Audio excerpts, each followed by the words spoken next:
आदरणीय धर्म प्रेमी सज्जनों, सादर नमस्ते। मैं जेठालाल विश्वकर्मा आप सभी का हार्दिक स्वागत करता हूं। महाभारत के आदि पर्व का ये 26वां अध्याय है।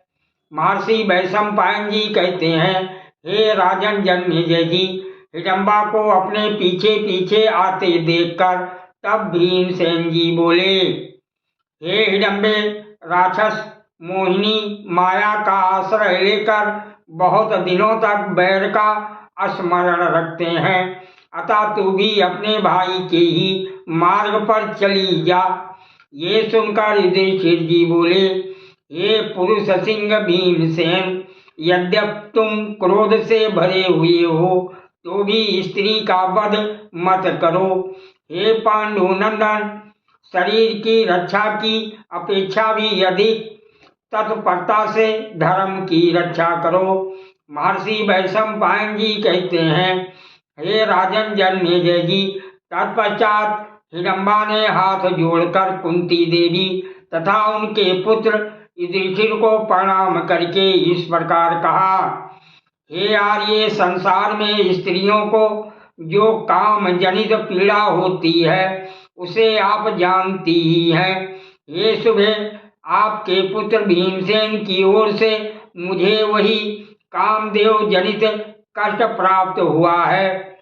हे शुभे, मैंने अपने हितैषी सुहृदों, स्वजनों तथा स्वधर्म का परित्याग करके आपके पुत्र पुरुष सिंह भीमसेन को अपना पति चुना है। हे यशस्वी, यदि ये वीरवर भीमसेन अथवा आप मेरी इस प्रार्थना को ठुकरा देंगे तो मैं जीवित नहीं रह सकूंगी, ये मैं आपसे सत्य कहती हूँ। अतएव हे वरवर्णी, आपको मुझे एक मूढ़ स्वभाव की स्त्री समझकर अथवा अपनी भक्ता जानकर या सेविका समझकर मुझ पर कृपा दृष्टि करनी चाहिए। हे महाभागे, मुझे अपने इस पुत्र से जो मेरे मनोनीत पति हैं मिलने का अवसर प्रदान कीजिए। मैं इस देवस्वरूप स्वामी को लेकर अपने अभीष्ट स्थान पर जाऊंगी और पुनः निश्चित समय पर इन्हें आपके पास वापस ले आऊंगी। ये सुबह आप मेरा विश्वास कीजिए। युधिष्ठिर जी बोले, हे हिडम्बे, तुम जैसा कह रही हो वो सब ठीक है, इसमें संशय नहीं है, परंतु हे सुमध्य में मैं जैसे कहूँ तुम्हें उसी प्रकार सत्य पर स्थित रहना चाहिए। हे भद्रे, जब भीम से स्नान और नित्य कर्म करके मांगलिक वेशभूषा आदि धारण कर लें तब तुम प्रतिदिन उनके साथ रहकर सूर्यास्त होने से पहले तक ही उनकी सेवा कर सकती हो। तुम मन के साथ वेग से चलने फिरने वाली हो, अतः दिन भर तो तुम इनके साथ अपनी इच्छा के अनुसार विहार करो, परंतु रात्रि में भीमसेन को सदा ही हमारे पास पहुंचा देना होगा। महर्षि वैशंपायन जी कहते हैं, हे राजन जन्मेजय जी, तब ऐसा ही होगा। ये प्रतिज्ञा करके हिडम्बा राक्षसी भीमसेन को साथ ले वहां से ऊपर आकाश मार्ग में उड़ गई। कुछ काल के पश्चात उस राक्षसी ने भीमसेन से एक महान बलवान पुत्र उत्पन्न किया, जिसकी आंखें विकराल, मुख विशाल और कान शंकु के समान थे। वो देखने में भयंकर लगता था।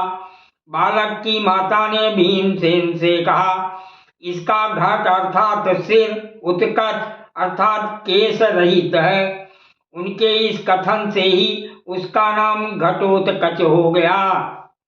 उधर हिडम्बा पांडवों से ये कहकर कि भीमसेन के साथ रहने का मेरा समय समाप्त हो गया तथा आवश्यकता के समय पुनः मिलने की प्रतिज्ञा करके अपने अभीष्ट स्थान को चली गई। हे राजन जन्मेजय जी, वह महारथी पांडव एक वन से दूसरे वन में घूमते हुए तथा अनेक हिंसक पशुओं का आखेट करते हुए बड़ी उतावली के साथ आगे बढ़े। उन सब ने अपने सिर पर जटाएं रख ली थीं। उन्होंने वत्कल और मृग चर्म से अपने शरीर को ढक लिया था तथा तपस्वी का सा वेश धारण कर रखा था। इस प्रकार वह महारथी महात्मा पांडव माता कुंती देवी के साथ कहीं तो उन्हें पीठ पर ढोते हुए तीव्र गति से चलते थे, कहीं इच्छा अनुसार सनही सनही पग बढ़ाते थे और कहीं पुनः अपनी चाल तेज कर देते थे। पांडव लोग सब शास्त्रों के ज्ञाता तथा प्रतिदिन उपनिषद वेद वेदांग तथा नीति शास्त्र का स्वाध्याय किया करते थे। एक दिन जब वह स्वाध्याय में संलग्न थे, उन्हें पितामह व्यास जी का दर्शन हुआ। शत्रु संतापक पांडवों ने उस समय उन महात्मा श्री कृष्ण द्वैपायन को प्रणाम किया तथा अपनी माता के साथ वह सब लोग उनके आगे हाथ जोड़कर खड़े हो गए। तब महर्षि वेदव्यास जी बोले, हे भरतश्रेष्ठ पांडु कुमारों, मैंने पहले ही तुम लोगों पर आए हुए इस संकट को जान लिया था। वो सब कुछ जानकर तुम्हारा परम हित करने के लिए मैं यहाँ आया हूँ। तुम्हें दुखी नहीं होना चाहिए। ये सब कुछ तुम्हारे भावी कल्याण के लिए हो रहा है। इसमें संदेह नहीं कि मेरे लिए तुम लोग और धृतराष्ट्र के पुत्र दुर्योधन आदि सब समान ही हैं। फिर भी जहाँ विनम्रता एवं बचपन है, वहीं मनुष्य अधिक स्नेह करते हैं। इसी कारण इस समय तुम लोगों पर मेरा अधिक स्नेह है। मैं स्नेह पूर्वक तुम लोगों का हित करना चाहता हूँ, अतः मेरी बात सुनो। यहाँ पास ही जो ये रमणीय नगर है, इसमें रोग व्याधि का भय नहीं है, अतः तुम सब लोग यहीं छिप कर रहो तथा मेरे पुनः आने की प्रतीक्षा करो। महर्षि वैशंपायन जी कहते हैं, हे राजन जन्मेजय जी, इस प्रकार पांडवों को भली भांति आश्वासन देकर सत्यवती नंदन व्यास जी उन सबके साथ यक्षचक्रा नगरी के निकट गए। वहां उन्होंने कुंती को इस प्रकार सांत्वना दी। महर्षि वेद व्यास जी बोले, हे जीवित पुत्रों वाली बहू, तुम्हारे ये पुत्र धर्मराज युधिष्ठिर सदा धर्म परायण हैं, अतः ये धर्म से ही सारी पृथ्वी को जीतकर उस पर शासन करेंगे। तुम्हारे ये पुत्र अपने सुहृदों के समुदाय को उत्तम भोग एवं ईश्वर सुख के द्वारा अनुगृहित करके बाप दादाओं के राज्य का पालन एवं उपभोग करेंगे। महर्षि वैशंपायन जी कहते हैं, हे राजन जन्मेजय जी, ऐसा कहकर महर्षि श्री कृष्ण द्वैपायन जी ने इन सबको एक ब्राह्मण के घर में ठहरा दिया और पांडव श्रेष्ठ युधिष्ठिर से कहा, तुम लोग यहाँ 1 मास तक मेरी प्रतीक्षा करो, मैं पुनः आऊँगा। देश और काल का विचार करके ही कोई कार्य करना चाहिए, इससे तुम्हें अनुपम सुख मिलेगा। हे राजन, उस समय सबने हाथ जोड़कर उनकी आज्ञा स्वीकार की।